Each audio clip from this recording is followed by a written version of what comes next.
What? Shall this speech be spoke of our excuser? Shall we on without apology? The date is out of such prolixity.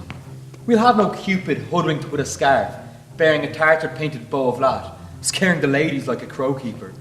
Nor no without book of prologue faintly spoke, after the prompter for our entrance.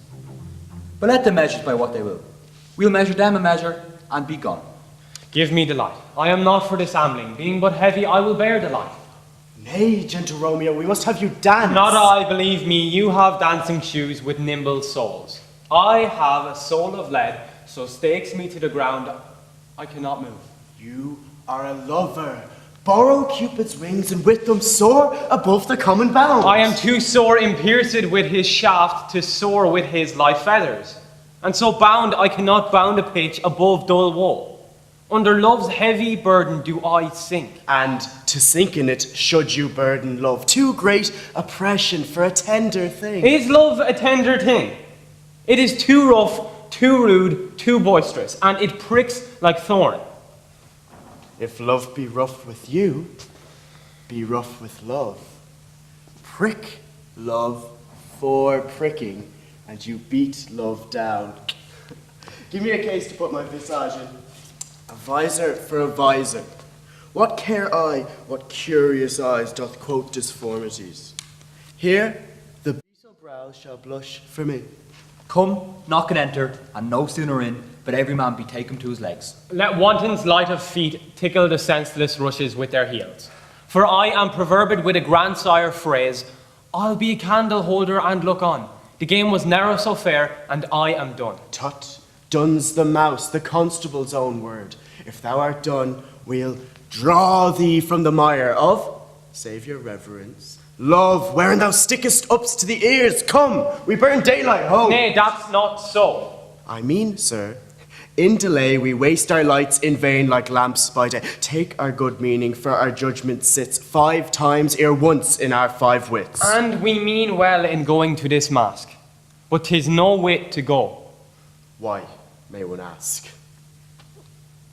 I dreamt a dream tonight. And so did I. Well, what was yours? That dreamers often lie In bed, asleep, while they do dream things true. Oh, then I see Queen Mab hath been with you. She's the fairest midwife, and comes in shape no larger than an agate stone on the forefinger of an alderman, drawn by a team of little atomies over men's noses as they lie asleep. Her chariot is an empty hazelnut, made by the joiner, squirrel, or old grub. Time out of mind, the fairy's midwife. Her wagon spokes of long spinner's legs. Her cover, the wings of a grasshopper. Her collar is of the smallest spider's web. Her traces of the moonshine's watery beams. Her lash of cricket's bone. Her whip of film. Her wagoner, a small, grey-coated gnat, not half so big as a round little worm plucked from the lazy finger of a maid. And in this state she gallops, night by night, through lovers' brains, and then they dream of love. Over courtiers' knees who dream on curtsies straight, over lawyers' fingers who straight on dream of fees, over ladies' lips who straight on kisses dream, which oft the angry Mab with blisters plagues, for their breaths with sweetmeats tainted are. Sometimes she gallops over a courtier's nose, and he dreams he is smelling out a suit. Sometimes comes she with a tithe-pig tail, tickling under a parson's nose as he lies asleep, and then he dreams of another's benefice.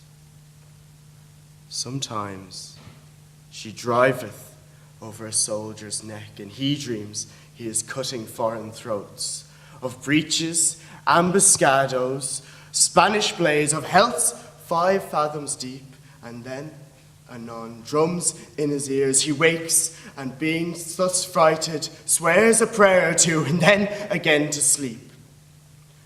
This is the very Mab, that plats the manes of horses in the night, and bakes the elf locks in foul, sluttish hair, which once, untangled, much misfortune bodes.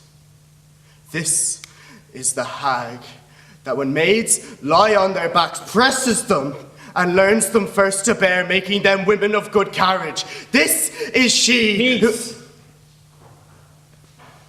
Peace, Mercutio, peace. Thou talk'st of nothing. True. I talk of dreams, which are the children of an idle brain, begot of nothing but vain fantasy, which are as thin in substance as the air, and as inconstant as the wind, who woos even now the frozen bosom of the north, and, being thus angered, puffs from thence, turning his side to the dew-dropping south. This wind you talk of blows us from ourselves. Supper is done and we shall come too late. I fear too early. For my mind misgives some consequence, yet hanging in the stars shall bitterly begin his fearful day with this night's revels, and expire the term of a despised life closed in my breast by some vile forfeit of untimely death.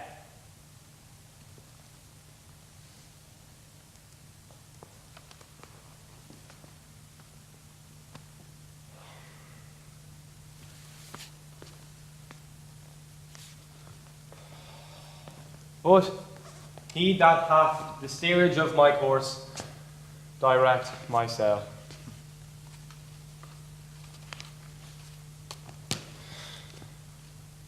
On, lusty gentlemen. Strike drum.